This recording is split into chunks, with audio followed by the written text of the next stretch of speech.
Namaste and welcome to a presentation on company directors. We will study the nature and duties, type and appointment, provisions of the Act, Board of Directors and their meeting, disclosures as required under the Act, and remuneration and appointment of Managing Director, Whole-Time Director and Manager. That will be on company directors as such. This is an overview. It is time now to have a look at the provisions pertaining to directorships, disqualification, vacation, resignation and removal.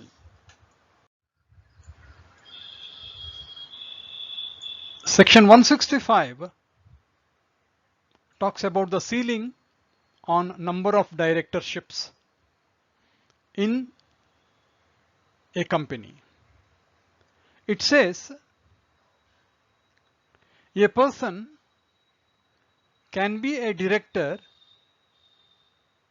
in no more than 20 companies at the same time. 20 directorships one could hold.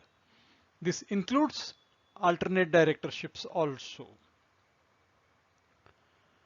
And out of these 20, number of public companies is restricted to 10. And public companies include private companies which are subsidiaries of a public company. Of course, this doesn't include dormant company. Means a private company which is a subsidiary of another public company or which is a holding company of another public company will be included in this ceiling of 10. And the section further goes on to say it is up to the shareholders in a company who by a special resolution can specify a lesser number of companies as the ceiling, both for maximum as well as for public companies. And a director of a company has to fulfill the conditions of the Act and also the conditions as set by the shareholders, else he will attract contravention and penalty as proposed. Section 176 is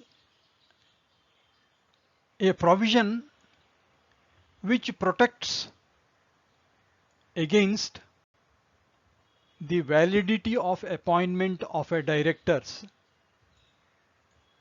as regards its implication for the decisions which he has taken. The section reads, no act done by a person as a director shall be deemed to be invalid, notwithstanding that it was subsequently noticed that the appointment was invalid by reason of any defect or disqualification or by virtue of any provision contained in the Act. It talks of two situations. One, acts before the deviation was noticed and acts after the deviation was noticed.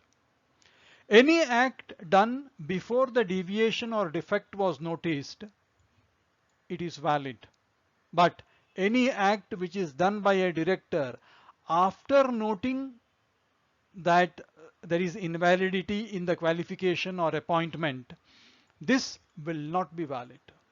Therefore, the benefit of doubt and protection is available only till the defect is noted and identified. Any action done after that is not pardoned. Section 164 lists three situations where it says A person needs to have qualification to be appointed as a director. If he fails to pass through this test, he attracts disqualification. If we analyze these three sets of items, 164 subsection 1 talks of qualifications as pertaining to the person proper. It all pertains to him, or these are the acts of omission or commission on his part. 164.2 talks of acts of omission or commission of a company where he is a director. These are lapses of the company where he works as a director. Number 3, it talks of privileges of a private company. Let us take one by one.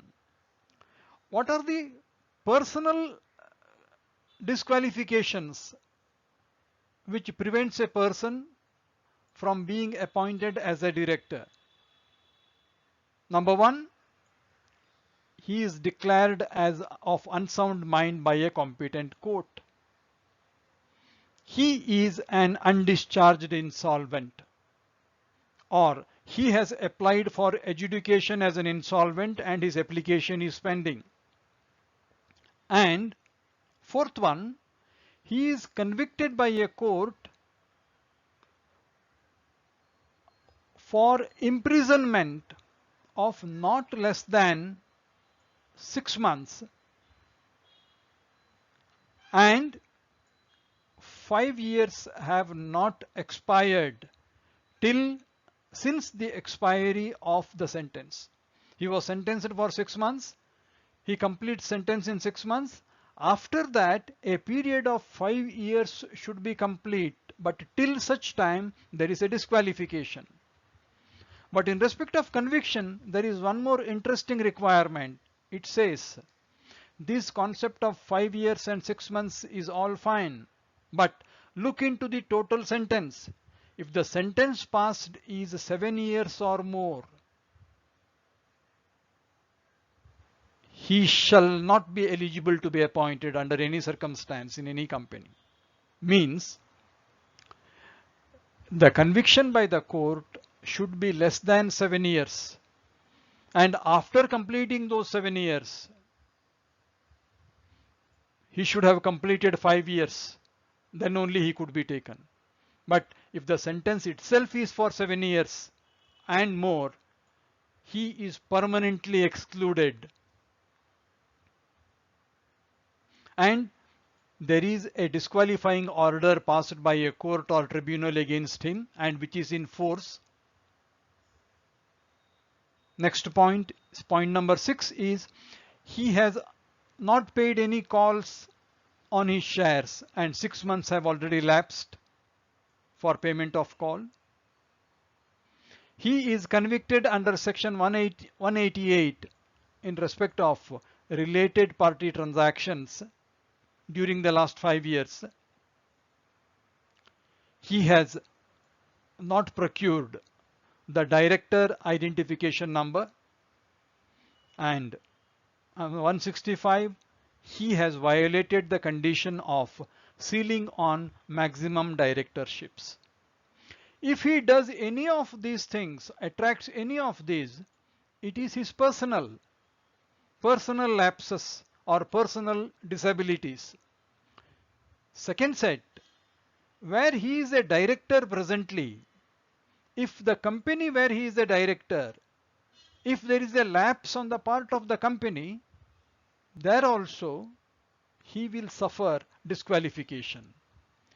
A director not eligible to be reappointed or appointed in another company for 5 years from the date of failure of company fails and the impact will be felt for 5 years. Where does it fail? It has not filed the financial statements or annual returns for a period of 3 financial years continuously. Okay, not filed financial statements. It has failed to repay deposits or interest thereon, or redeem debentures or pay interest thereon, or pay declared dividend and failure continues for 1 year. It has delayed it for 1 year and not yet paid. These two conditions, filing the statements and annual returns for 3 financial years, or failing to make payment of dues of deposit and interest, debenture and interest and dividend, and the failure continues. In these cases also, though it is a mistake of the company where he is a director, it affects his disqualifications 1 and 2. Come to third condition. Third thing says a private company can be more ruthless.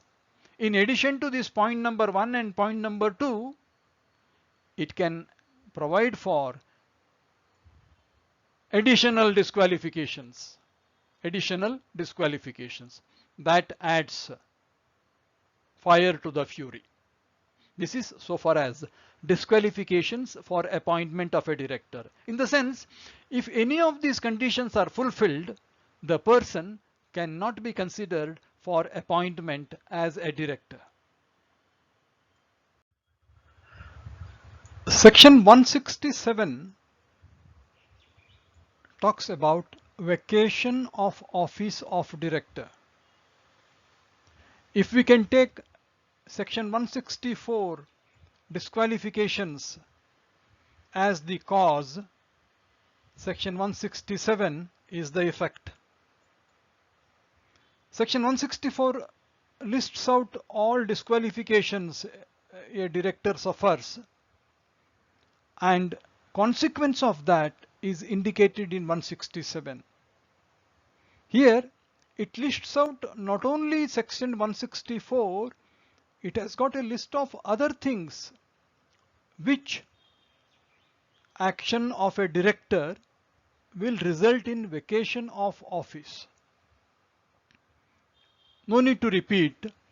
Section 164 disqualifications result in the vacation of office of a director. In addition to that, there are certain actions of a director which has the consequence of vacation of office. What are they? If the director absents from all meetings during 12 months, with or without permission of the chair, he will vacate. If he enters into any contracts without following the requirements under section 184, interested matters, he vacates. He fails to disclose his interest in certain contracts under 184. In the previous case, he enters into contract. Here he fails to disclose. Here also it causes vacation of contract, vacation of office. In the meanwhile, if there is a court order or order from the tribunal disqualifying him on any ground, that disqualification results in vacation. And any convicted offense of not less than 6 months imprisonment will result in vacation of office. And in addition, he is removed pursuant to any provisions of the Act. Removal means vacation. And if he became a director by holding a employment in the company, if that employment is lost, his director's post also is lost. For example, if he is head of HR and by virtue of being head of HR in the company, he is opted as a director on the board, the day he loses the position of head of HR department, which is an employment post, which brought him to directorship, if the employment is lost, directorship is also lost. 167 deals with what is the consequence of attracting disqualification under 164, and also what are other additional acts of a director which makes him vacate the office. After vacating the office, it is incumbent on the director. He stops functioning as a director because he has ceased to be one. If he functions, it will attract imprisonment or fine. The section talks of a specific situation where all the directors vacate their offices for one or the other disqualification. What should the company do? It says, for the immediate requirement, either the promoter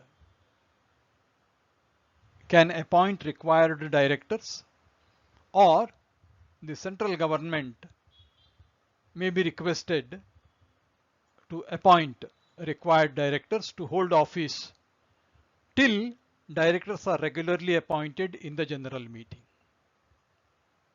And fourth point under 167 is, with all these consequences, a private company can have further privilege of adding additional conditions for vacation of office. Just to summarize, 167 is a consequence section which says all disqualification will result in vacation of office. In addition, certain acts of absenting, failing to disclose or entering into contract with interested matters, and losing an employment which was the reason for being a director, all these things result in vacation of office. And one should not function as a director after vacation of office. If he functions, he will attract penalty and imprisonment. And when all directors vacate for one reason or the other, for the sake of operationalizing the business, the promoter or the central government can appoint required directors till directors are regularly appointed in a general meeting, and a private company can add conditions over and above these for vacation of office. Section 168 touches upon what happens when a director resigns. A director, when he submits his resignation by giving a notice in writing to the company, the board will take note of the same and it will be informed to the members by way of board's report in the ensuing general meeting. And the resignation might carry a effective date for vacating office, else it will be effective from the date it is received by the company. And the director is also free to forward a copy of that to the registrar of companies. Anyhow, the company, after receiving the resignation, will forward a copy of it and file it officially within 30 days of date.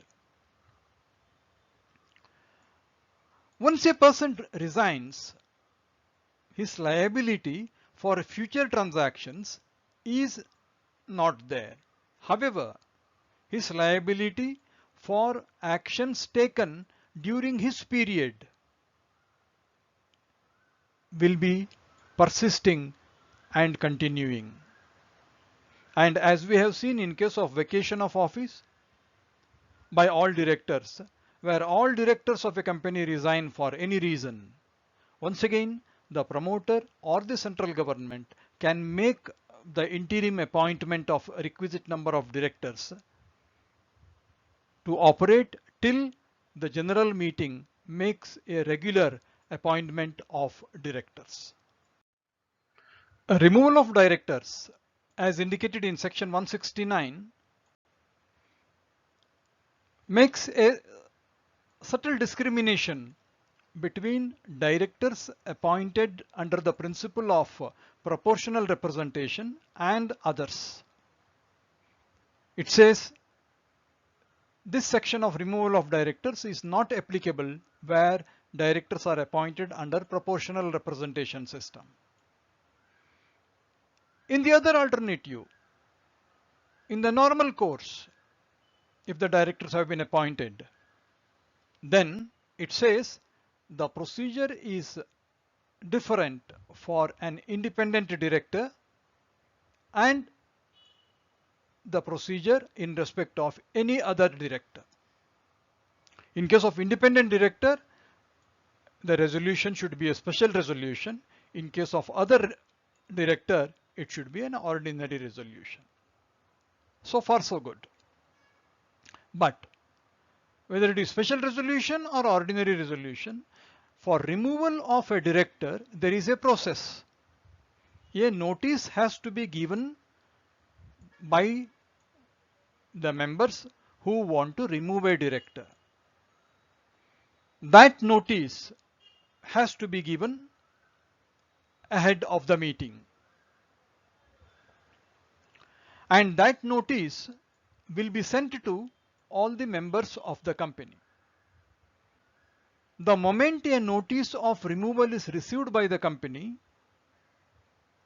it should follow the course of natural justice in respect of director proposed to be removed. He will be shared a copy of the removal notice and asked for his representation. He can give a representation in writing saying what is his version of things, and he can give it to the company and ask it to be sent to all members along with the notice or subsequent to the notice. This is to give him a hearing. If the company says it was not able to send it to the members, then such representation at the request of the director being removed could be read out at the meeting. In the process, if the company finds something wrong with the representation received from the removable director, it can approach the company law tribunal stating the representation has got an attempt to get needless publicity for a prejudicial matter. In such an event, if the tribunal is convinced, it can order the company not to send the representation to members nor present it as read out at the meeting. But the process is like this.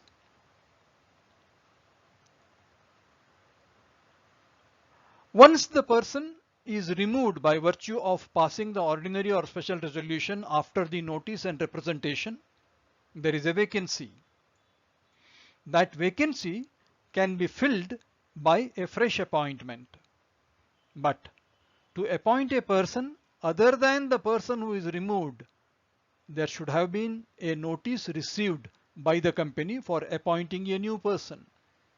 If that notice is received and the resolution is moved, a new person can be taken into the vacancy, and the person who is appointed in that vacancy will hold the position for the balance term of the predecessor. If the residual term of the old director was, say, 6 months, the new person who is appointed now will last for 6 months in office. If the company doesn't recruit a replacement for the vacancy, the ball goes to the court of the board.